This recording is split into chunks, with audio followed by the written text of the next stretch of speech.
معاشی طور پر کس طرح دیکھ رہے ہیں؟ پولیٹیکل سٹیبلٹی نہ کر پائے، سیاسی عدم استحکام کی طرف ہم مائل رہے۔ کل دیکھیے چیف جسٹس نے بھی کہا ہے کہ ملک اندر سے فریکچر ہو چکا ہے۔ ٹیکسز بجٹ پورا کرتے تھے اس کو اب ریڈیوس کر کے 50% پر لے آئے۔ عدم توجہ رہی اور جس کی وجہ سے معیشت دن بدن سست روی کا شکار ہوتی چلی گئی۔ انٹرنیشنل جو ہمارے انویسٹرز ہیں وہ اس ملک میں انویسٹمنٹ نہیں کرتے۔ جو ریٹرن کے ساتھ 10,000 15,000 20,000 جمع کرواتے تھے انہوں نے لاکھ 2 لاکھ بھی جمع کروایا۔ اس کی بیسک بنیاد تھی سپلائی چین کا فقدان۔ جب یہ حالات ہوں گے تو ہمارے ملک کے اندر ترقی نہیں ہوگی۔ بینک کا ڈیٹا اب سسٹم پر موجود ہے۔ ایسیز کی نہ کھلنا اور مال کا پورٹ پہ پڑا رہنے سے بہت سی چیزیں ہم بر وقت ایکسپورٹ نہ کر پائے۔ تو اس حوالے سے ہمیں لاز بنانے چاہیے نئے سال کے اندر۔ ڈیمڈ رینٹل انکم میں اس میں بھی کافی ایف بی آر نے ایگزمپشن دی ہوئی ہے۔ جیسا شارٹ ٹرم پالیسی ہیں اس کی وجہ سے نہیں آتے، یا صرف انصاف نہیں ہے، حقوق محفوظ نہیں ہے، اس وجہ سے نہیں آتے۔ اپنا ایکسپورٹ کا ہدف بھی پورا نہ کر پائے۔ اس سال ایک ماہ کے اندر ہم نے 1 خرب روپیہ جو ہے وہ ہم نے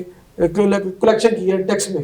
تو یہ 10 ٹریلین سے مجھے امید ہے کہ ریونیو ٹارگٹ جو ہے وہ اچیو کر لیں۔ ہمیں امپورٹ سبسٹیٹیوشن کے اوپر کام کرنا ہوگا۔ ہم نے اس سے بھی 96 ارب زیادہ ہم نے گین کر لیا۔ ٹیکس جمع ہوا ہے 4.2 بلین۔ ہمیں 10 سال ایک روڈ میپ بنانا پڑے گا، معیشت کو اس روڈ میپ پہ لانا پڑے گا۔ ہم نے وہی روایتی جو ایگزسٹنگ ٹیکس میں بوجھ ڈالنا تھا آج بھی اسی کو نچوڑ رہے ہیں۔ دسمبر تک جو 2022 کی ریٹرن تھی وہ 56 لاکھ کے قریب تھی، جس کی وجہ سے آج ڈالر اپنی اوریجنل پوزیشن کی طرف رواں دواں ہے۔ ایگزسٹنگ ٹیکس پیئر ہے اس پہ بوجھ نہیں ڈلے گا، باقی بھی آپ نے کنٹریبیوشن دیں گے۔ اس میں ایف بی آئی نے 8.5 لاکھ تو ایسا بندہ آئیڈینٹیفائی کیا ہے جن کی پراپرٹیز ہیں، جن کے ایسٹس ہیں، وہ ابھی ٹیکس نیٹ پر ہی نہیں۔ جتنے بھی فارن ہمارے انویسٹرس ہیں ان کے ساتھ انہوں نے MOU سائنس کی ہے۔ یہ کام ہوتے ہیں ہمارے الیکٹڈ نمائندگان کا۔ فائلر تو کم ہو گئے لیکن ریونیو کلیکشن بڑھ گئی۔